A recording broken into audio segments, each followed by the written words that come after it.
Dunia Rudy seakan berhenti berputar saat matanya terpaku pada angka yang tertera di layar monitor di hadapannya. Hawa dingin dari pendingin ruangan bank yang biasanya terasa nyaman, kini justru menusuk tulang, membuat bulu kuduknya meremang. Di balik meja kaca itu, Malik, seorang teller bank muda dengan senyum yang dipaksakan, menggeser kembali buku tabungan milik Rudy dengan tangan yang sedikit gemetar. "Maaf, Pak Rudy. Saldo Anda tidak mencukupi untuk melakukan penarikan sebesar itu. Sisa saldo di rekening ini hanya Rp2.100.000, ucap Malik dengan nada datar, seolah apa yang baru saja ia katakan bukanlah sebuah vonis mati bagi impian Rudy. Rudy merasa jantungnya mencelos. Napasnya tercekat di tenggorokan. 2 juta. Kamu bercanda, Malik? Kamu tahu sendiri, setiap bulan saya setor ke sini. Itu uang hasil keringat saya selama 5 tahun jadi kontraktor. Itu uang untuk pendaftaran haji ibu saya. Harusnya ada 200 juta di situ." Suara Rudy mulai meninggi, menarik perhatian beberapa nasabah lain. Malik hanya menunduk, jarinya lincah menekan tombol di keyboard, berpura-pura memeriksa ulang. Data di sistem menunjukkan ada serangkaian penarikan tunai dan transfer melalui M-Banking dalam 2 minggu terakhir. "Pak, semua transaksi sah karena menggunakan PIN yang benar," jelas Malik tanpa berani menatap mata Rudy. Rudy mengepalkan tinjunya hingga buku-buku jarinya memutih. Ia tidak pernah memberikan PIN M-Banking kepada siapapun, kecuali pikirannya langsung melayang pada Ayu, istrinya yang selama ini ia percaya penuh untuk mengelola keuangan rumah tangga. Namun, Rudy segera menepis pikiran buruk itu. Ayu adalah wanita yang lembut dan saleha, tidak mungkin dia setega itu. "Tolong cek lagi. Ini pasti ada kesalahan sistem," bentak Rudy, mulai putus asa. Malik hanya menggeleng pelan. "Maaf Pak, saya tidak bisa berbuat lebih banyak. Silakan Bapak cek kembali dengan orang rumah." Dengan langkah gontai dan kepala yang terasa berdenyut hebat, Rudy berbalik untuk meninggalkan lobi bank. Namun, saat ia melewati pintu kaca menuju area parkir, langkahnya terhenti secara mendadak. Lewat sudut matanya, ia melihat sebuah pintu bertanda "Staff Only" di samping meja teller terbuka sedikit. Di sana, di dalam ruangan remang-remang itu, ia melihat istrinya, Ayu, sedang berdiri berhadapan dengan Malik. Tidak ada raut sedih atau panik di wajah Ayu. Justru sebaliknya, Rudy melihat Ayu menyerahkan sebuah amplop coklat tebal kepada Malik, diikuti dengan senyum tipis yang penuh rahasia dan sebuah lirikan mata yang sangat intim di antara keduanya. Darah Rudy mendidih. Di titik itu, ia sadar bahwa badai besar baru saja dimulai, dan musuh yang paling berbahaya bukanlah orang asing, melainkan orang yang tidur di sampingnya setiap malam. Pemandangan di balik pintu, "Staff Only," itu bagaikan sembilu yang menyayat jantung Rudy. Ia segera memundurkan langkah, bersembunyi di balik pilar besar lobi bank agar tidak tertangkap basah. Napasnya memburu, keringat dingin membasahi kemeja batiknya yang sudah mulai kusam. Dari kejauhan, ia melihat Malik menyentuh pundak Ayu dengan akrab, sebuah gestur yang terlalu intim untuk sekadar hubungan antara teller dan nasabah. Rudy tidak lantas mengamuk. Sebagai kontraktor lapangan, ia terbiasa menghadapi situasi sulit dengan kepala dingin, meski saat ini dadanya serasa ingin meledak. Ia bergegas menuju mobil pikap tuanya yang terparkir di sudut paling jauh. Di dalam kabin yang panas itu, Rudy mencengkeram kemudi hingga buku-buku jarinya memutih. Ia menunggu. Benar saja, 10 menit kemudian, Ayu keluar dari pintu samping bank, bukan dari pintu utama.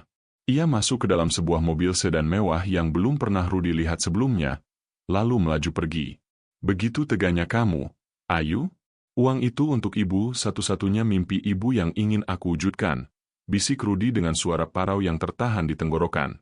Malam harinya di rumah, suasana terasa sangat mencekam bagi Rudy, meski Ayu bersikap seolah tidak ada yang terjadi. Ayu keluar dari kamar mandi dengan hijab yang tertata rapi, wajahnya tampak tenang dan religius seperti biasanya. Ia menghampiri Rudy yang duduk termenung di meja makan dan meletakkan segelas teh hangat. "Mas, sabar ya soal uang di bank tadi. Mungkin ini ujian dari Allah. Jangan terlalu dipikirkan, nanti mas sakit," ucap Ayu dengan nada sangat lembut. Bahkan matanya tampak berkaca-kaca seolah ia ikut merasakan kesedihan suaminya. Rudy menatap wajah istrinya lekat-lekat. Akting Ayu begitu sempurna. Jika tadi siang ia tidak melihat dengan matanya sendiri, Rudy pasti akan kembali luluh dalam pelukan wanita ini. "Kamu benar, Yu. Ini ujian. Tapi aku heran, Malik bilang ada penarikan M-Banking. Padahal HP-ku selalu ada di dekatku, ujar Rudy mencoba memancing. Ayu hanya tersenyum tipis, lalu berbalik membelakangi Rudy dengan alasan ingin merapikan pakaian. Mungkin ada orang jahat yang menduplikasi kartu Mas. Zaman sekarang kan canggih. Saat Ayu tertidur pulas, Rudy bergerak seperti bayangan. Ia mengambil ponsel Ayu yang diletakkan di bawah bantal. Dengan tangan gemetar, ia mencoba beberapa kombinasi sandi hingga akhirnya terbuka. Jantungnya berdegup kencang saat melihat sebuah aplikasi bank lain yang disembunyikan dalam folder game. Di dalamnya, Rudy menemukan saldo ratusan juta rupiah atas nama Ayu, dan sebuah pesan singkat dari Malik yang baru saja masuk. Sertifikat rumahnya sudah diproses ke notaris teman gue. Besok kita tinggal ambil tanda tangannya saat dia lengah. Sabar ya sayang, sebentar lagi kita bebas dari pria miskin itu. Rudy mematikan layar ponsel itu dengan tangan yang bergetar hebat. Amarahnya mencapai puncak, namun ia tahu, jika ia menyerang sekarang, ia akan kalah. Ia harus bermain dalam permainan mereka. Diam-diam, Rudy mengambil kamera kecil yang biasa ia gunakan untuk memantau proyek dan menyembunyikannya di sudut ruang tamu, tepat mengarah ke meja tempat mereka biasa menandatangani dokumen. Layar ponsel itu sudah gelap, namun kalimat, bebas dari pria miskin itu, terus menggema di telinga Rudy bagai besi panas yang ditekankan tepat di jantungnya. Ia menatap wajah Ayu yang terlelap begitu tenang di bawah temaram lampu kamar. Wajah yang selama 10 tahun ini ia puja, wajah yang selalu ia anggap sebagai rumah tempatnya pulang dari kerasnya dunia proyek. Betapa mengerikannya kenyataan bahwa di balik hijab dan tutur kata lembut itu, tersimpan rencana busuk untuk menghancurkan hidupnya hingga ke akar-akarnya. Pagi menyapa dengan suasana yang luar biasa canggung bagi Rudy, namun tampak begitu sempurna bagi Ayu. Ia menyiapkan sarapan favorit Rudy, nasi goreng dengan telur mata sapi, seolah-olah mereka adalah pasangan paling bahagia di dunia. Namun, mata Rudy yang sembab karena tak tidur semalaman terus mengamati setiap gerik istrinya. Mas, ini ada dokumen dari bank yang kemarin Malik titipkan, ucap Ayu dengan nada santai sambil menyodorkan selembar map coklat di meja makan. Katanya ini surat perlindungan aset. Biar kalau nanti ada masalah dengan utang proyek Mas, rumah ini nggak bisa disita. Mas tanda tangan di sini ya, biar aku yang urus ke bank nanti siang. Tangan Rudy bergetar saat menyentuh pulpen yang disodorkan Ayu.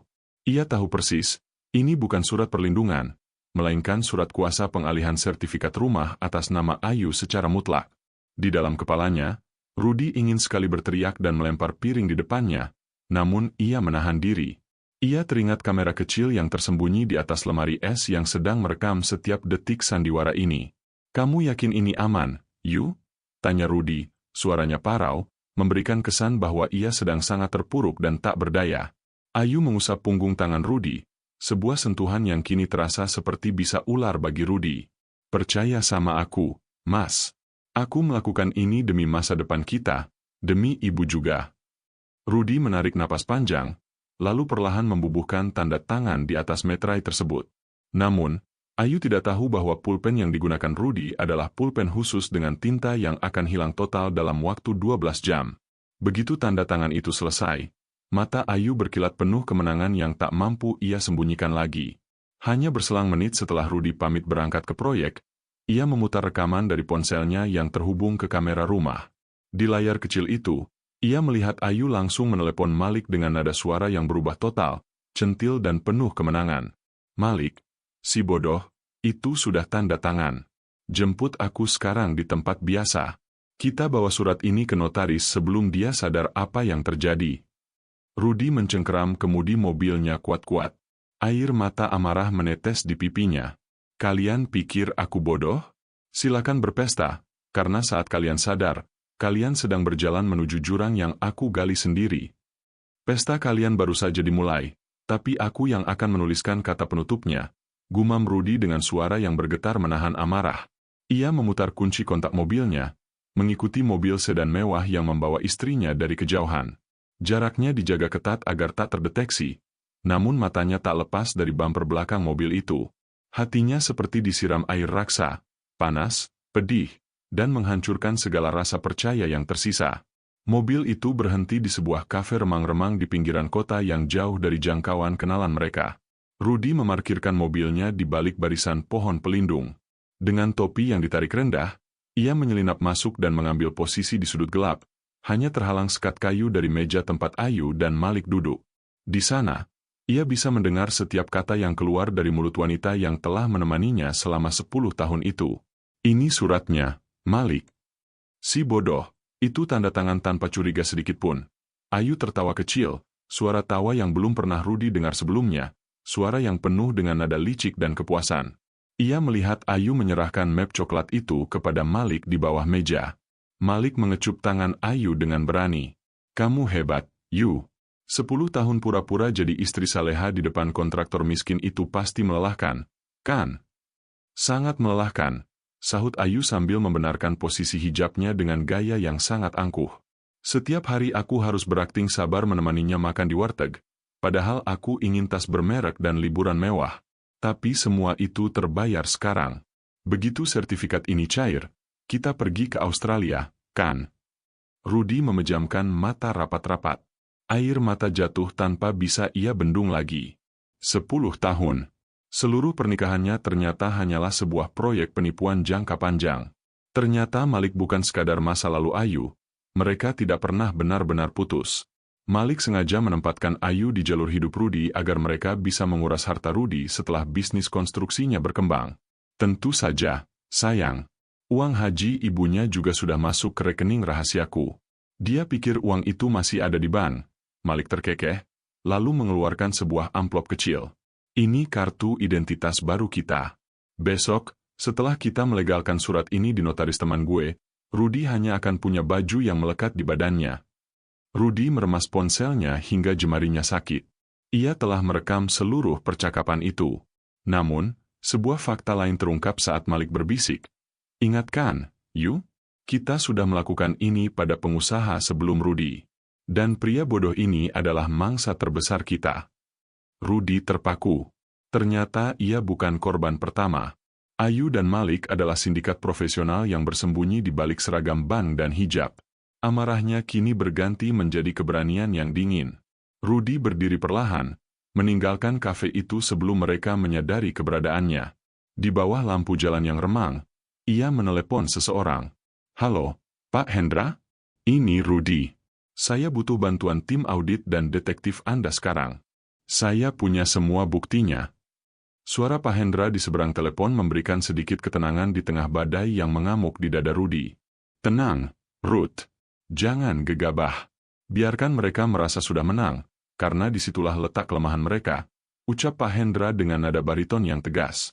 Rudy menutup telepon, menyandarkan kepalanya di kemudi mobil yang dingin. Ia menatap ke arah langit malam yang pekat, sepekat rasa kecewa yang kini membatu. Ia harus kembali ke rumah, kembali ke pelukan wanita yang baru saja menyebutnya pria miskin yang bodoh, dan ia harus tetap tersenyum.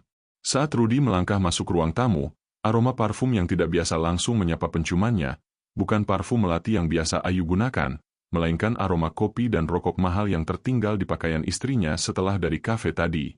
Ayu sedang duduk di sofa, memegang tasbih, pura-pura sedang berzikir seolah dialah wanita paling suci di muka bumi. Baru pulang, Mas? Wajahmu pucat sekali. Suara Ayu terdengar begitu lembut, namun di telinga Rudy, itu terdengar seperti desis ular. Iya, Yu. Pekerjaan di lapangan makin kacau. Aku merasa aku akan kehilangan segalanya. Rudy duduk di samping Ayu, berpura-pura memijat pelipisnya dengan raut putus asa yang sangat meyakinkan. Ia sengaja memberikan panggung bagi Ayu untuk merasa di atas angin. Ayu meletakkan tasbihnya, lalu menggenggam tangan Rudy. Kan sudah aku bilang, Mas. Untung kita sudah urus surat pengalihan aset tadi pagi. Setidaknya rumah ini aman dari sitaan. Oh ya. Besok pagi aku harus ke bank lagi untuk mengambil berkas lanjutannya, mungkin agak lama. Rudy menatap mata Ayu, mencari sisa-sisa cinta yang mungkin masih tertinggal, namun ia hanya menemukan kekosongan yang dingin. Yu, sebenarnya ada satu hal yang belum aku ceritakan.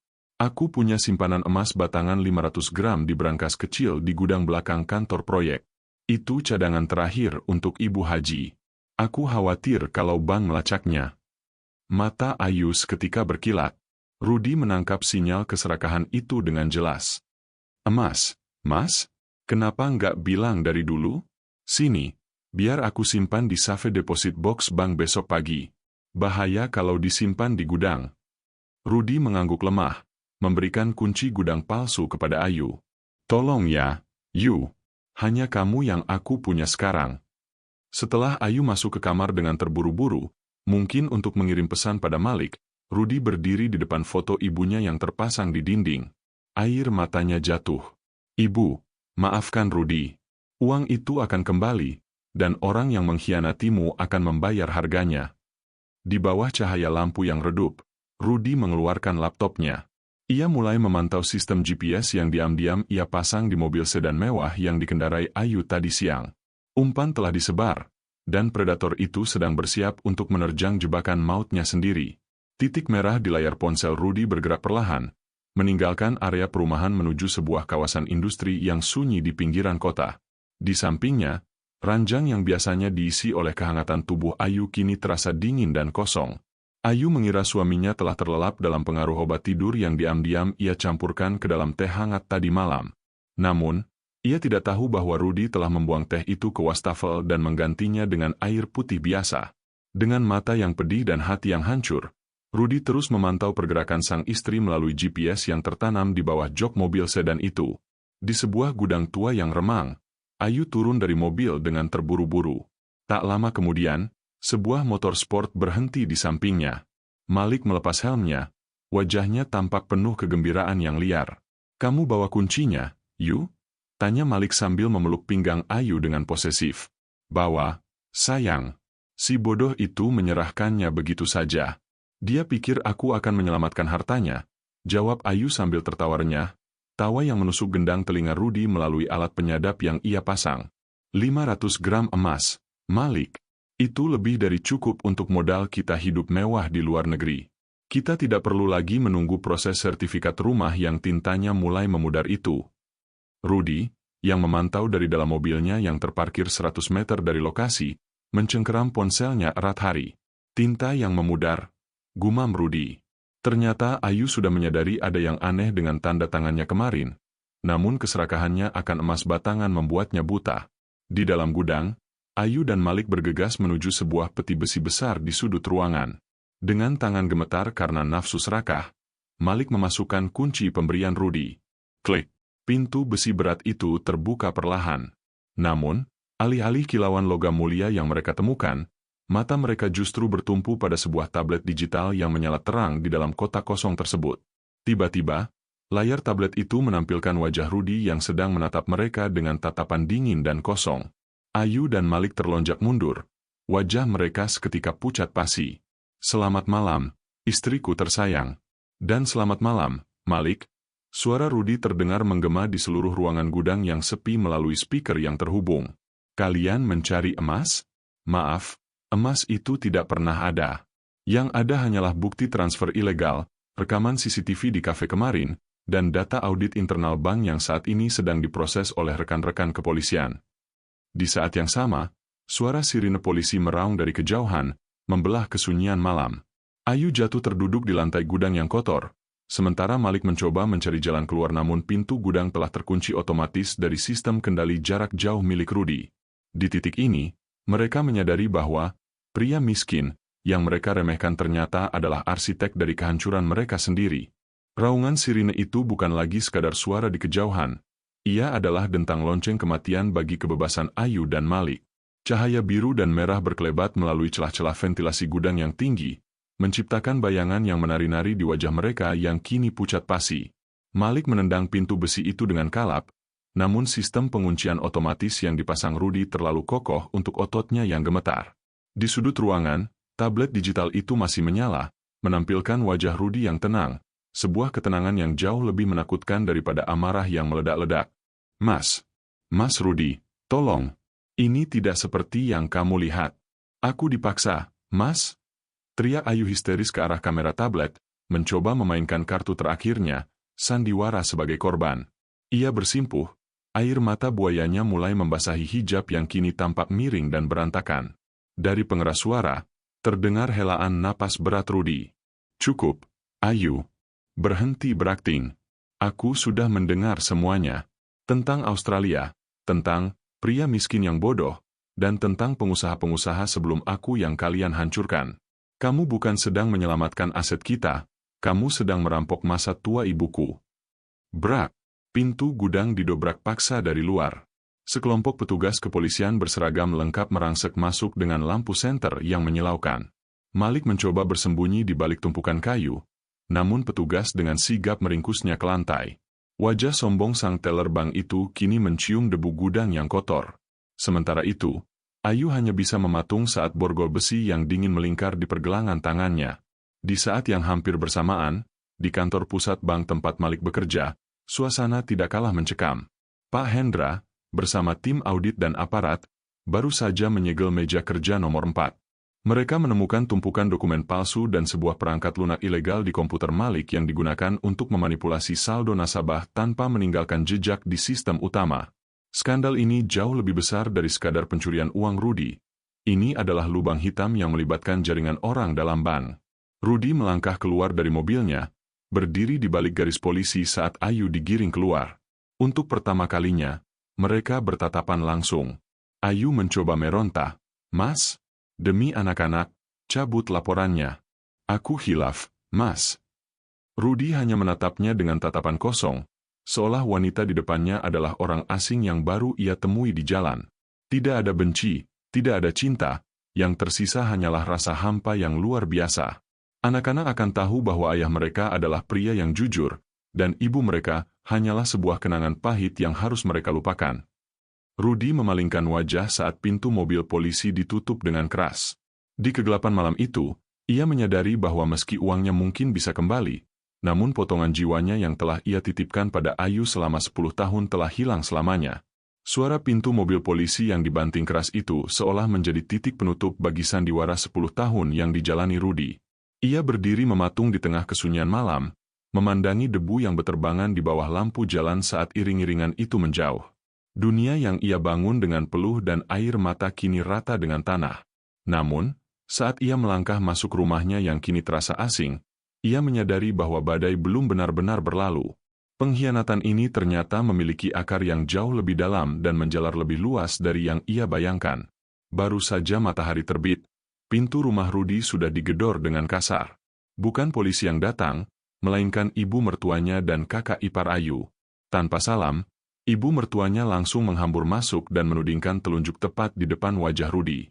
"Tega kamu, Rudy. Kamu mau jadi pahlawan dengan menjebloskan istrimu sendiri ke penjara?" teriak ibu mertuanya dengan suara melengking. "Ayu itu sedang hamil. Kamu mau anakmu lahir di dalam sel? Cabut laporan itu sekarang juga atau kamu akan menyesal." Rudy tertegun. Hamil? Selama ini mereka sepakat menunda momongan karena alasan ekonomi yang menurut Ayu belum stabil. Hatinya bergetar, namun akal sehatnya segera mengambil alih. Ia melihat tas mewah yang ditenteng kakak ipar Ayu dan perhiasan emas yang melingkar di leher ibu mertuanya. Semuanya tampak baru. "Ibu tahu apa yang Ayu lakukan?" tanya Rudy dengan nada suara yang rendah namun syarat akan tekanan. "Dia mencuri uang pendaftaran haji ibu saya. Dia bekerja sama dengan selingkuhannya untuk menyita rumah ini. Dan ibu masih berani meminta saya mencabut laporan." "Halah, uang bisa dicari, Rudy. Jangan jadi pria picik," sahut kakak ipar Ayu dengan angkuh. "Keluarga kita akan malu besar kalau berita ini tersebar. Cabut laporannya, dan kita selesaikan secara kekeluargaan. Toh, uangnya juga sudah sebagian kami pakai untuk renovasi rumah ibu di kampung. Kamu mau menagih itu juga?" Rudy merasa mual.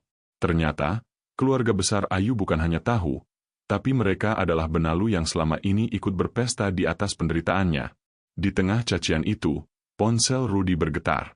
Sebuah pesan dari Pak Hendra, tim audit bank. "Masuk. Ruth, ada temuan baru. Malik ternyata mengirim aliran dana rutin setiap bulan ke rekening atas nama ibu mertuamu sejak 3 tahun lalu. Dan satu lagi, ada data asuransi jiwa atas namamu yang preminya dibayar dari rekening rahasia mereka.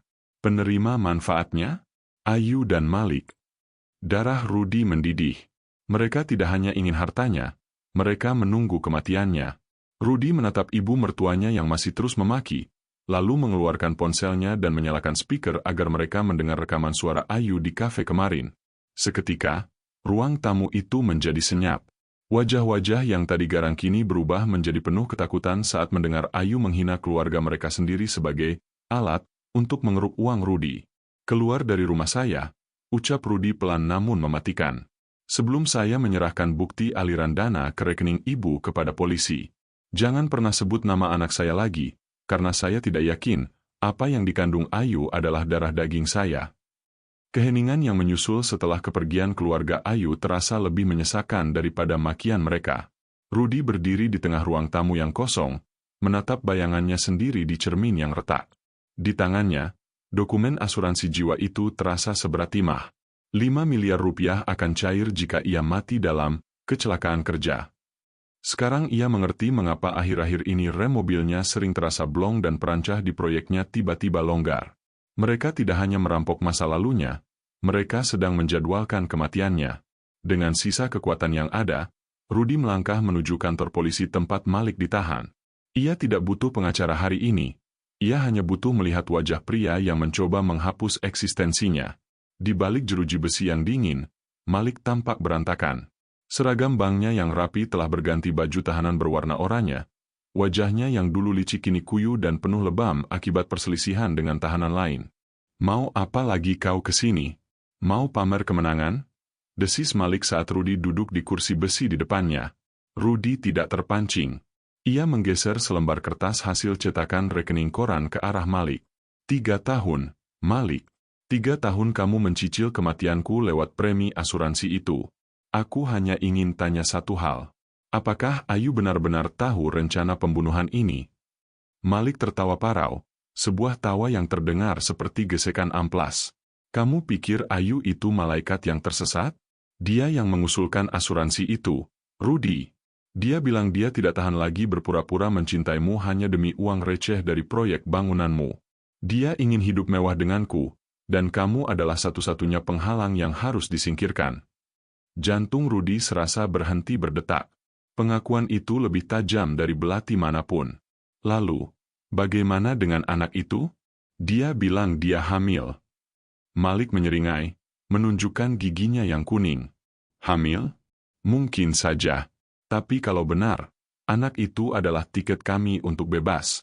Kalaupun anak itu milikmu, dia akan kami besarkan dengan uang asuransi kematianmu. Bukankah itu sebuah ironi yang indah?" Rudi berdiri dengan perlahan. Rasa pedih itu kini telah menguap, berganti menjadi sebuah tekad yang dingin dan membeku. Ia tidak lagi melihat Malik sebagai manusia, melainkan sebagai kuman yang harus dibasmi dari hidupnya. Sebelum melangkah pergi, Rudi membisikkan sesuatu yang membuat seringai di wajah Malik menghilang seketika. "Terima kasih atas pengakuanmu, Malik. Aku sengaja tidak memberitahumu bahwa ruangan ini sudah dipasangi alat perekam resmi untuk tambahan pasal percobaan pembunuhan berencana. Dan soal anak itu, aku sudah menyiapkan tes DNA segera setelah dia lahir. Jika dia anakku, dia tidak akan pernah melihat wajah ibunya lagi. Jika dia anakmu, dia akan tumbuh besar dengan mengetahui bahwa ayahnya adalah seorang pembunuh gagal yang membusuk di penjara." Rudi berjalan keluar dari gedung tahanan dengan langkah yang mantap. Sinar matahari siang itu terasa sangat terik, namun untuk pertama kalinya dalam waktu yang lama, Rudi merasa ia bisa bernapas dengan lega.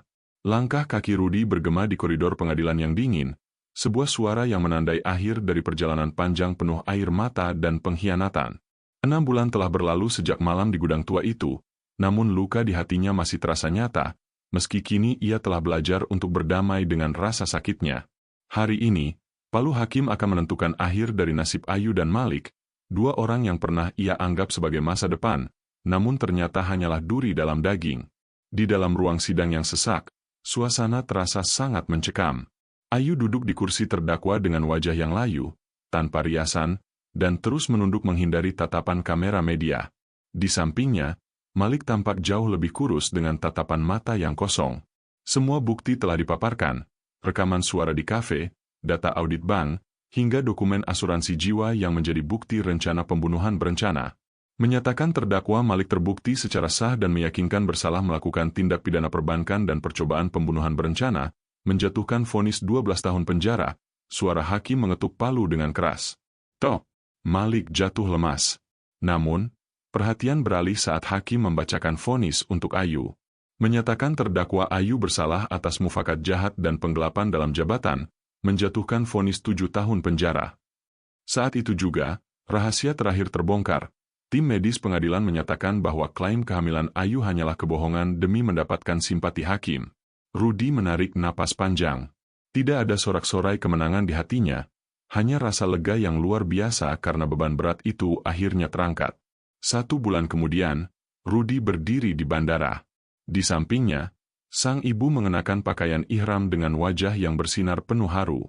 Uang yang sempat dikuras oleh Malik dan Ayu berhasil dikembalikan sebagian melalui penyitaan aset, cukup untuk memberangkatkan ibunya ke Tanah Suci. Rudy, terima kasih, nak. Ibu tidak menyangka bisa sampai ke sini, bisik ibunya sambil memeluk Rudy erat. Rudy mencium kening ibunya dengan tulus. Ini adalah hasil doa ibu. Harta bisa dicari kembali, tapi melihat ibu tersenyum adalah kekayaan yang sesungguhnya buat Rudy. Saat pesawat yang membawa ibunya lepas landas, Rudy menatap ke langit biru. Ia telah kehilangan istri dan sahabatnya, namun ia menemukan kembali harga diri dan kedamaiannya. Hidup mungkin pernah menghancurkannya, namun kini ia berdiri lebih kuat dari sebelumnya. Kesimpulan penutup, kisah Rudy mengajarkan kita bahwa pengkhianatan yang paling menyakitkan seringkali datang dari orang yang paling kita percayai. Namun, kejujuran dan ketenangan dalam menghadapi badai akan selalu membuahkan hasil yang adil pada waktunya. Menurut kalian, apakah hukuman 7 tahun untuk Ayu sudah setimpal dengan apa yang ia lakukan pada Rudy dan ibunya? Tulis pendapat kalian di kolom komentar. Jangan lupa untuk memberikan klik pada tombol like dan subscribe jika kalian menyukai cerita ini dan ingin mengikuti kisah-kisah dramatis lainnya.